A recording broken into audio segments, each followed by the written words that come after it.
Do you remember playing the game Two Truths and a Lie?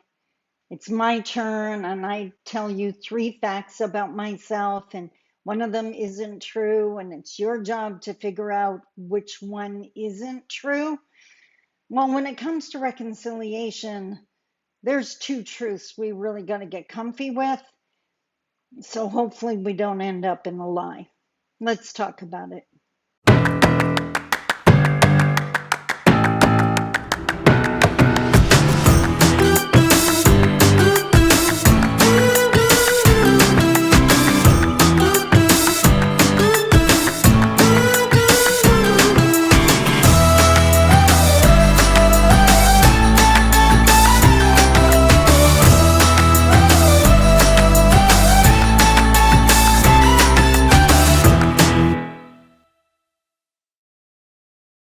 Bonjour. Mishko Paganan, Quainadishnakas Mangdodem. Hi, everybody. My name is Sandi Boucher. I'm Red Thunderbolt Woman of the Loon Clan, a proud member of Seine River First Nation in Treaty 3 territory in Northern Ontario, and welcome back for yet another week of videos.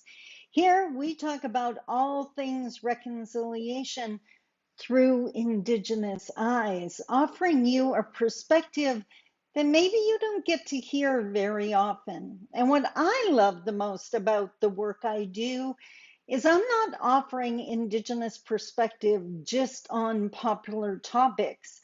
I'm actually letting you into my world, my life, my worldview, to let you know what it's truly like to be Indigenous in this country, so that hopefully, if you're not Indigenous, it helps you build more sustainable, respectful, appreciated bridges.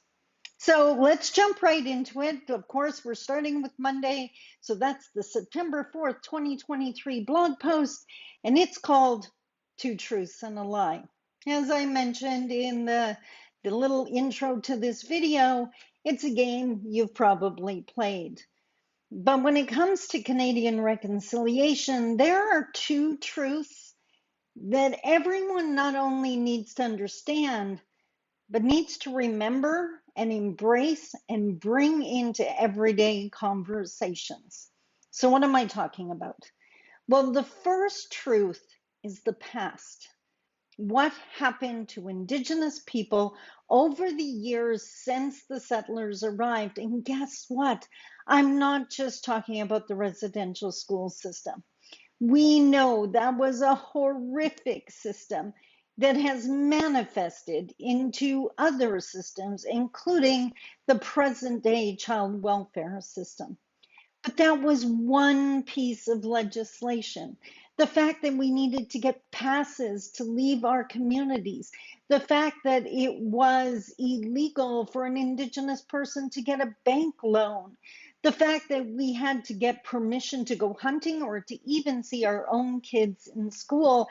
And then if you look at the far north with the Inuit, well, you've got cases where they were assigned surnames or even numbers. It is worth looking into. And if you have any questions, comment below. I will definitely expand on whatever you're interested in. That's the first truth. The second truth is commonly known as intergenerational trauma. What happened to Indigenous people because our parents or grandparents or older siblings went to the residential schools? Now, remember, these children at worst experienced abuse, neglect, poverty. They were starving for attention, love, and often food. They weren't taught conflict resolution. There was no support system when they came out. There was no counseling set up to help them deal with their trauma. They just went home and often became parents and had all of this hurt and pain inside them and no recourse, no way to address it. So many tried escaping into alcohol, into violence, or both, or just even worse paths. Now, those children were affected. They didn't understand why their parents couldn't say, I love you, why their parents never hugged them, why their parents were quick to judge and criticize them, but not offer the love and support that non-Indigenous children experience, something that became obvious to them when they got into higher grades and started interacting with non-Indigenous Canadians. That's intergenerational trauma. Now, I've seen people that have healed from it. I've seen people that are still struggling from it. And most of us are still unpacking all of the ways it affected us. That's present day reality. Yet we get judged for not being great parents or great employees, and the way we behave isn't what mainstream would like us to do. That's assimilation, by the way. And that's on your side of the feather. You should work on that. That's the two truths.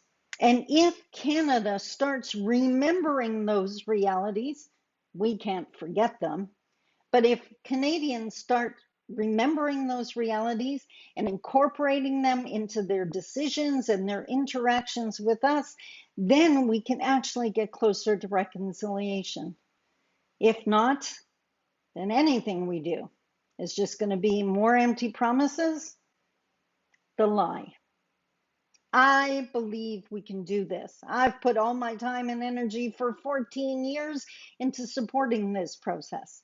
And I'm thrilled that you're here and joining me in this work. So there you go, my friends. Two truths that hopefully won't lead to yet another lie. I have so much to share with you this week. Hang on to your seats. I'll see you back tomorrow. Don't forget to subscribe and make sure to comment, especially if there's something you'd like to learn more about. Until tomorrow, I love you. Take care. Bye-bye.